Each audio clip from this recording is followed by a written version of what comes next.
It has been several months since we first met Zhaa Zhaa Greensky. She was walking her dog on a break from working on her application to the University of Minnesota Duluth School of Medicine. There are several new developments in her quest, but her enthusiasm remains high, and she's confident this is the right decision. Zhaa Zhaa, tell me what's been going on in your life since we last had an opportunity to chat. I'm 25 weeks pregnant with twins. Crazy thinking about it, but my trajectory has not changed at all. One of the main reasons I want to be a physician, right, is to help future generations, give a role model and stuff like that, especially as an Indigenous woman, because growing up, I didn't have a lot of role models that were in like the medical profession or even in science or STEM fields in general. So I've always been really passionate about being a support pillar in my community once I get to the place where I'm established. I applied to medical school. I got a secondary application. So like when you go through the medical school process, you submit your primary, which has your transcripts and like your work experiences and like your other experiences. And that's a very long process. And then you also have your test scores, like your MCAT and stuff like that. So I submitted that in November. And then I was notified at the end of December, I believe, that I got an interview. So now I'm in that process. So right now, because of the coronavirus, they're doing virtual interviews and I do 2 of them. The overall process, while it was like extremely hard, extremely isolating, extremely difficult, it was also very rewarding and it made me think a lot about myself.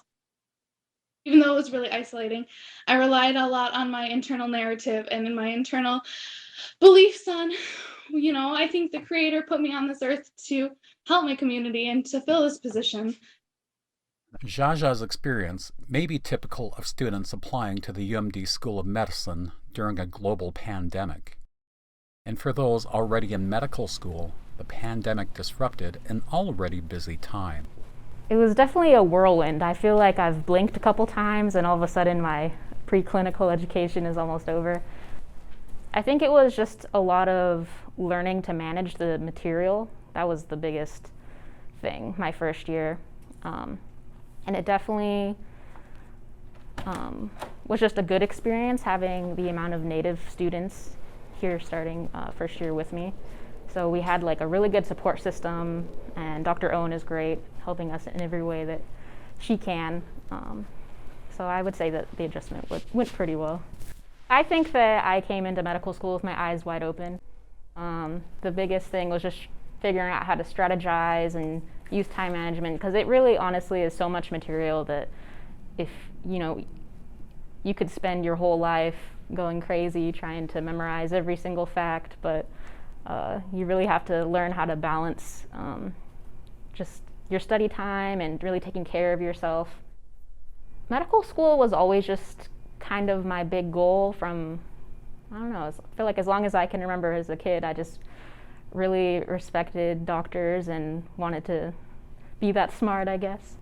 I spent some time working as a AmeriCorps service member on my reservation at the Shoshone-Bannock Community Health Center, and just seeing how like a HRSA grant-funded clinic worked and how, I guess, learning kind of like in real life how different grant opportunities can create different programs and just good things for a community. It made me really interested in kind of more administrative things, community health in general, and also just learning how to write grants for those sort of programs. My biggest goal is really just to serve Indian country the best I can. I would love to work for one of my home communities. It's really early for me to say if that'll be, where I end up, especially just depending on what specialty I end up going into, but that's kind of the career path that I've been shaping for myself, is to be really involved in a community and to help advocate for Native health. Even though their home reservations are separated by hundreds of miles, and they will be in separate graduating classes, The desire to work for their home communities is shared by Jennie and Zhaa Zhaa. Another matter of importance is mentors. I think it's incredibly important, especially for a professional school and getting to something that you just aren't really too familiar with. And just having someone, honestly, that looks like you, like in the role that you want to, fill, is really impactful. And another great opportunity here I've had before COVID was to mentor youth, especially through ICO here in Duluth. We had a couple events where we were able to interact, have game nights with some of the youth, and we also brought them here one night and just kind of showed them around and tried to encourage them, and we taught them how to take blood pressure, so that was a really fun time. I think my biggest advice would just be to believe in yourself and don't listen to people when they tell you no, because there's been plenty of people along the way who have maybe not intentionally, but definitely said things that were discouraging to me on my path here. And you just got to follow your dream and follow what your heart tells you to do, and you can adjust along the way, but just keep your goals in mind.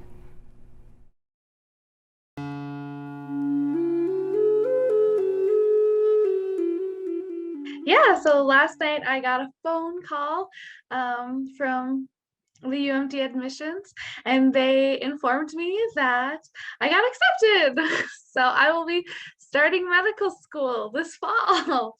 My dad was super excited for me. He doesn't really understand, like, he's not he has like some college education. He has like a mechanic certificate, so he doesn't really understand the process of getting into med school, but he was still very excited for me. My mom was stoked. She was very excited.